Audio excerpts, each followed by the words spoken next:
আসসালামু আলাইকুম ওয়া রাহমাতুল্লাহি ওয়া বারাকাতুহু।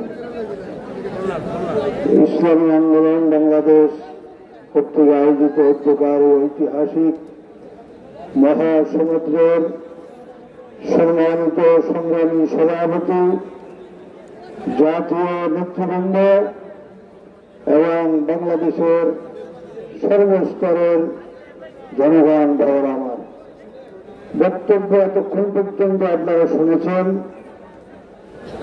মূল কথা আপনারা বুঝেছেন। এখন সামনে কাজ করতে হবে।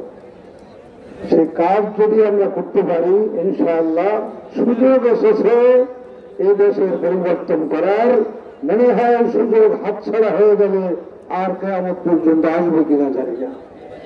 ভাইয়েরা আমার, যেই পদ্ধতিতে নেতা নির্বাচন হয় ওটাকে নির্বাচন বলা হয়। তো ইতিপূর্বে 54 বছরে যেই পদ্ধতিতে নির্বাচন হয়েছে, আপনারা এই কয়েকদিন আগে হাবিবুল আউয়ালের অভিশপ্ত হাবিবুল আউয়াল যে সিএসি বক্তব্য রেখেছে যে এই পদ্ধতিতে 1000 বছর নির্বাচন হলেও সুষ্ঠু নির্বাচন হবে না। আমরা তাই বলতে চাই, নির্বাচন পদ্ধতির পরিবর্তন হতে হবে।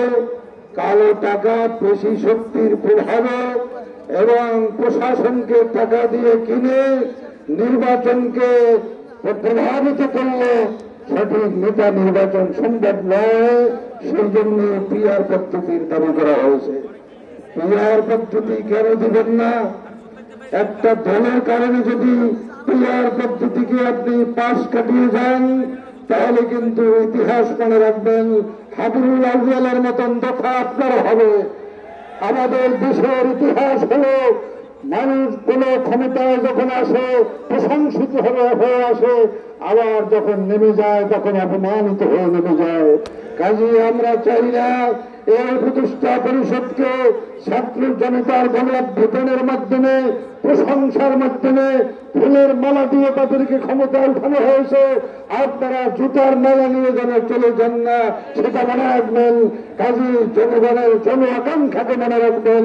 জন আকাঙ্ক্ষাকে পথ কাটিয়ে গেলে কিন্তু অপমানিত হওয়া ছাড়া কোনো পথ থাকবে না। এই জন্য আমার বন্ধুগণ, পিআর পদ্ধতি আমাদের দেশের সাধারণ মানুষ যে বুঝে না, এদেরকে বুঝাতে হবে। এই নমিনেশন বাণিজ্যের নির্বাচন থাকবে না, কালো টাকা পেশি শক্তির নির্বাচন থাকবে না। এই নির্বাচনে হাজার হাজার মানুষের জীবন যাবে, এই নির্বাচন থাকবে না। আমরা একটু সুস্থ, সুন্দর, লেভেল নির্বাচন দেখতে চাই। যেন সেই নির্বাচন আমাদের উপদেষ্টা পরিষদ উপহার দেন, এই আশাবাদ ব্যক্ত করছি। আর আল্লাহর দরবারে এই কামনা করছি, আজকের এই মহাসমুদ্রের মহাসমাবেশ আমার তো মনে হয় আল্লাহ কবুল করেছেন। এখানে আল্লাহ তাআলার কিছু বান্দারা শাহাদাতের শরবত পান করেছে। শাহাদাতের শরবত পান করে তেনারা জান্নাতে চলে গেছেন। আজকের আমাদের প্রতিজ্ঞা গ্রহণ করতে হবে, আমরা রাস্তায় নেমেছি, আমরা ময়দানে এসেছি, হয়তো ইসলামী হুকুমত না হয় শাহাদাত, অন্যদিকে টিকাই দেওয়ার কোনো পথ আমাদের সামনে খোলা নাই। ইসলামী হুকুমত হবে না হয় আমাদের শাহাদাত পালন করতে হবে। আমরা শাহাদাত ছাড়া, ইসলামী হুকুমত ছাড়া বেঁচে থাকতে চাই না। আল্লাহ আমাদের তৌফিক দান করেন। আলহামদুলিল্লাহ রাব্বিল আলামিন।